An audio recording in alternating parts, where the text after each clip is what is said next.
Hey everybody, happy Monday to you. Thanks for joining us here on Northern Life. Hope everybody out there had a great weekend. Yeah. And a very happy Grandma's Marathon week to my all goodness. who celebrate. I know, didn't that sneak up on us It this year? seemed like finally, what was it, late April, early May, we're like, all right, summertime's here, we're having a good time, let's enjoy this month. And then all of a sudden, yeah, we're reached Grandma's. Soon enough, it'll be the 4th of July. We're cruising fast. I know, I hate that time of year when it just starts speeding by, the nice weather Yeah. times. I'm excited about Grandma's Marathon. I'm running the half this Nice. year. I didn't do much training, but we'll see how it goes. I've done it a handful of times on Yeah. limited training, but I think this might be my least amount of training. It's like muscle memory, you know? It's like riding a bike, you know, jogging or running 13 miles. Right. Yeah, Pretty you much the got same this. thing. Yeah. It's always the crowds that cheer Right. us on. And our director, Shania, also running as well. The half, correct, Shania? Mm-hmm. Correct. All right. Well, best of luck to all the runners out there this week as they prepare for the big race coming up this weekend. No matter where you're watching us from here on Northern Life, you're great. Right? Certainly are. Yeah, amazing folks out there. But which upper Midwest state is the greatest? According to a new survey by VersaSite and posted by Minnesota Public Radio, the nation thinks Minnesota, Wisconsin, and Iowa are all equally good. Okay. The second most popular answer among the survey's 1,000 respondents was, I don't know. And then younger adults show a slight preference for Minnesota, especially when compared to Iowa. Sadly for our UP viewers out there, it doesn't look like Michigan was included on this one. Michigan didn't make the top. I mean, I don't know if they were included in the whole upper Midwest thing when it came to the poll. So, sure. you know, I'm sorry for, the folks down in Iowa. I have to think as a Minnesotan myself, we're a little better than Iowa. Yeah, I agree. And I don't know what it is about Iowa. Like, I have no no qualms ill will. against Iowa, Yeah. but I just do feel superior. I don't know why. I do love Wisconsin, though. I'm a big fan of Wisconsin. Yeah, definitely. I think it's maybe the fact that the Midwest has 4 seasons, though, Yeah. that people really appreciate our states, I would imagine, and all the lake life and things like that. I think it's appealing to a lot of people. So I can see why, the upper Midwest was a favorite amongst people. A lot of people sitting on the fence there, too. A huge percentage saying, I don't know, Yeah. as opposed to picking What? a state. Pick Okay. a state next Yeah, time. come on. And if we can't agree on the best state, maybe we can agree on what the thermostat should be set at your home in whatever state you're watching us from. Thanks to a poll by the Milwaukee Journal-Sentinel, their readers keep their homes at 72 degrees in Wisconsin. But does that seem right to you, Briggs? No. Or is 72 a little too high? Yeah, it's definitely too high. I think 70 is a that good what you number. do, 70? Oh, I have the knob thing at home, so I usually just turn it on when I need heat. Oh, sure. I got the floor heaters and whatnot. Got But it, I think my parents usually set theirs to about 69 or 70. Okay, yeah, I think 72 would be way too warm for me. We're like trending on like 66, Yeah. or even 65 sometimes. Like we keep it really cold. I can't sleep if it's too hot. I Right. prefer it to be colder. I don't want to look at your power bill. No, Is your power bill pretty? sometimes it can be. Yeah, I was gonna say. the air conditioning, or we just keep the heat low, and then that Oh, helps us though there we in the go. winter with bills. Good for idea. Sure, too. For today's show, we're happy to have a pair of sit-down conversations here in studio for you. First, we're going to be talking with a few actors taking part in a show coming to the Fitkers Spirit of the North Theater this week. Plus, we'll talk about our Northern News Now blood drive, which is coming up a week from today. This is our second one of the year already, and we're looking forward to helping them collect those much-needed donations, especially at this time of year in the summer. So we'll learn more about how you can take part in that. I was leaving one of our blood drives one time, and it's always great meeting folks who are down there. Somebody, I think I was there during the 5 o'clock, maybe it was the 4 o'clock, and somebody, as I was walking out there, walking in, and they go, I wasn't thinking about doing this, but I saw you on TV doing that, giving blood, so I decided to come down. So a that's lot of great. inspirational people out there. So big thanks to all the people who will be coming out or have come out to our Northern News Now blood Yeah. drives. Now, how about this for another positive start to our week? According to new research, trust in others helps people live longer. Scientists say people with a trusting nature report higher levels of subjective well-being, which is an indicator of quality of life and a predictor of both health and longevity. It was published in the journal Psychological Bulletin, with those findings showing that trust plays a key role in how happy and satisfied people feel out there. Interesting. Yeah, I could see that. Having good relationships keeps you in a happy mental state. Yeah. So very cool. I love that video too, that throwback video to Yeah. us doing our high five quest. I Free guess high you could fives call for the it. folks out there. Yeah, that was super fun. Down in Rochester, Minnesota, police did a good deed and replaced a teen's stolen fishing pole. 15-year-old Jaden Owens says he set his pole down at the Silver Lake area while fishing.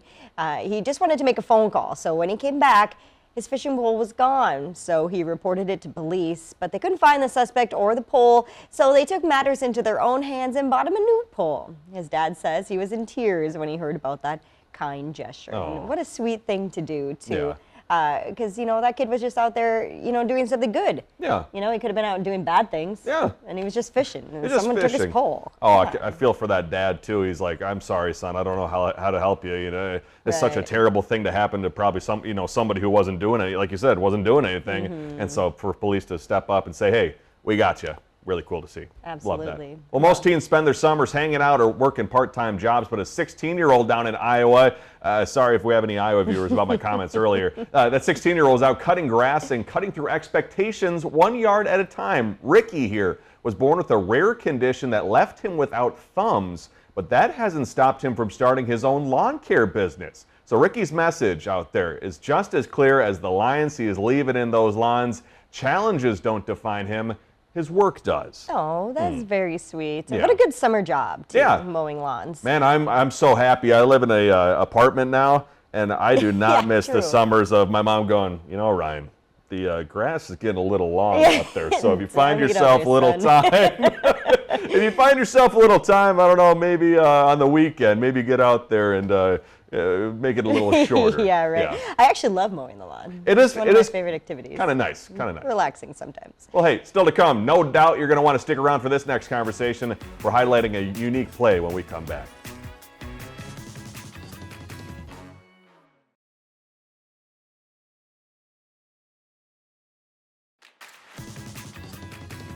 Welcome back, everybody. You still have another chance this weekend to catch a Boat Club production show that we doubt you're going to want to miss.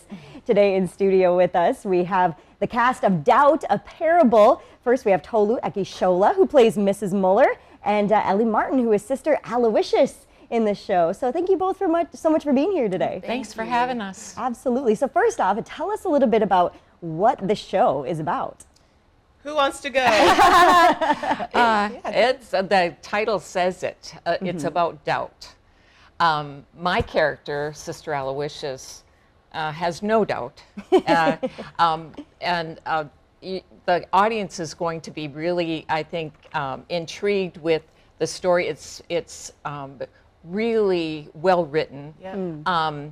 Tolu and I have a scene together. She plays the mother of a boy that I'm concerned about and the relationship that he may have with a popular priest. And you have to keep in mind the time. It's 1960s. Okay. 1964, yeah. And President Kennedy was just assassinated a year before, and the Civil Rights Act was passed a few months before. So that's our setting. Yeah, and there are 4 characters in the play. So Tolu and I, Mrs. Muller, Aloysius, and then we have Sister James, who is she's a young nun who's kind of caught in the middle between myself and Father Flynn, who is the priest involved. Okay, very interesting, and what an unique storyline. How is this different from any other productions that you both have been a part of? I mean, I have what you would call a princess track. We like it. I show up for one scene, and it's interesting because it's actually, for me, I think it's one of the most pivotal scenes of the play, where you finally interact with a representative of the child in question. So you hear from everybody else, but you never hear from the child themselves. And this mother comes in to sort of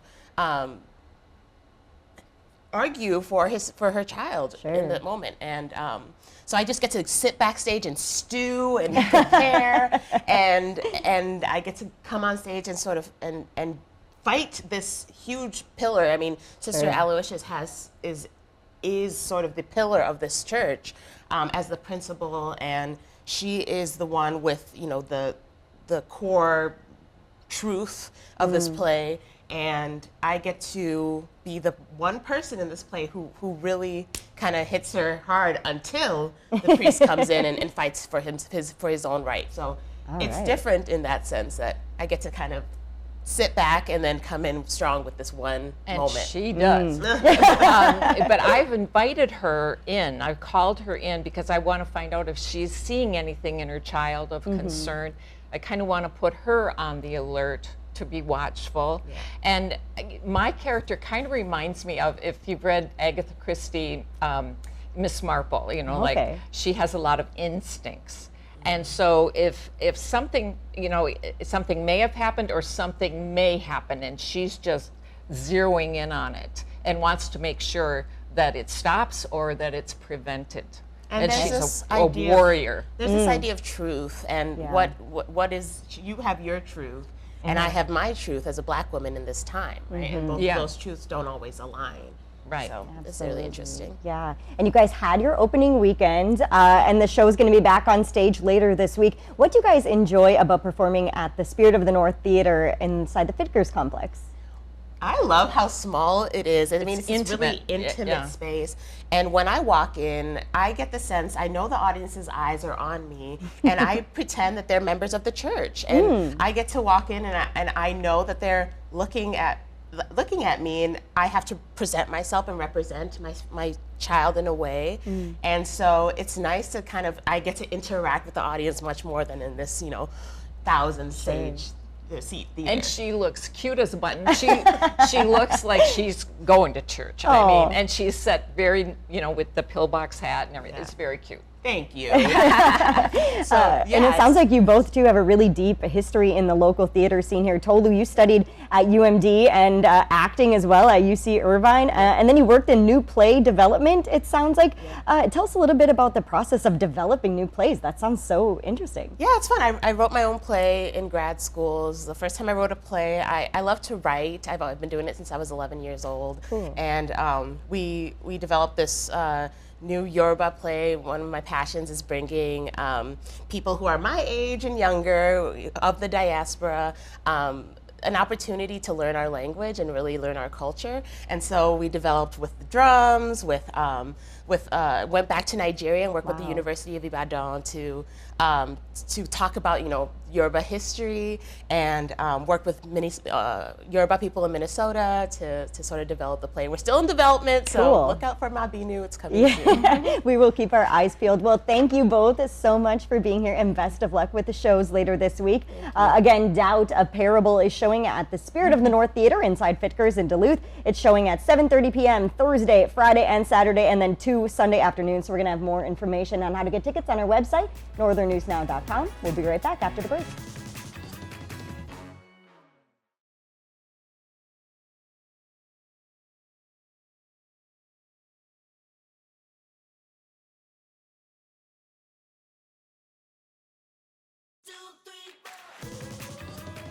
Welcome back, everybody. Northern News Now is once again teaming up with Memorial Blood Centers to host a 2-day blood drive. It kicks off a week from today, so we have Angela Engblom with NBC here in studio with us today to talk more about how everyone can take part. So thank you so much for being here, Angela. Thank you. Good morning, everybody. Yeah, so in case people, we've been teaming up with you guys on these blood drives for about 11 years now. So I think our viewers are aware of our partnership with you guys, which has been fantastic. But for somebody who's maybe thinking about taking part in one of our blood drives with you, but maybe hasn't yet, why is now such an important time for them to get involved? It is really important for multiple reasons. The first one is the demographics for donors under the age of 30. We've actually seen a huge decline in younger donors, which is really impacting our sustainability of having a decent blood supply for our patients that need it. Sure. So we're needing all age donors, obviously, but we're really kind of targeting some of the younger donors as well, just trying to explain the importance of donating blood. The blood needs to be on the shelf for the patient when the patient needs it. And laboring mothers use a lot of blood. Cancer patients use a ton of blood products. It's just for, accident victims, there's just regular medical conditions. There's all kinds of reasons why people need blood, and it's truly a life-saving product that you cannot make in a pharmacy. You can't make it in a manufacturing facility. So it's really needed from donors to give blood. Right, and summertime is especially important too to donate blood. Why is that? We call summer months trauma season because people are out boating and four-wheeling and doing all these really fun events, which I like to do myself. Right. So, but people tend to get injured more during the summer months. Sure. But also our blood donations go down. A lot. We get like 30-some% of our donations come from our high school blood drives, and the high schools are closed and the colleges are closed for the summer months. Right. So we lose all of those younger donors during the summer months. So again, it's just really important that we maintain that blood supply all year round. Absolutely. So if you do sign up to donate, what should folks know and do to prepare themselves before they go in to donate? Yes, it's actually a very easy process, but really to make the process go as smoothly as it can for yourself, what I like to do is make sure I sleep real well the night before. Hydrate, like drink lots of water, things that are non-caffeinated. So, like a non-caffeine tea. Juices are really good, milk, water. I kind of drink a couple extra glasses of water is what I typically do. Just makes the process go a lot better. And then also eat something. Yeah. So don't go on an empty stomach and don't go like really thirsty, although we will give you, water and snacks and stuff there as well. Amazing. But I want to point out that it's really a fun process. So our Good. staff are fabulous. They make it a fun experience. If you're nervous about a needle, they will sidetrack you and talk to you and just let somebody know if you're a little bit nervous, because we do really want to encourage people who've never donated blood to get out and try it. Yeah, that's very comforting to hear, because sometimes, like you said, it can be a little scary if you've not done that before. So, and donors who show up to our blood drive next week get a little bit of a special treat from Memorial Blood Centers. Yes, they do. So donors who come to donate at the Northern News Now drive will get an early release t-shirt that will be given out later for a very short time during the month of July, but the Northern News Now blood drive donors actually get to see it first. We love that. Yes. We love that. And then we also are giving out our Epicurean products again, and they're usually different products that you get to pick from. You get to pick one, and these are always donated by Epicurean. So a huge thank you to Epicurean again for continuing to supply these products for the Northern News Now donors. Yeah, well, thank you so much, Angela, for being here. Again, our blood drive is happening Monday and Tuesday next week at Pier View Resort, and we have a link to sign up on our website.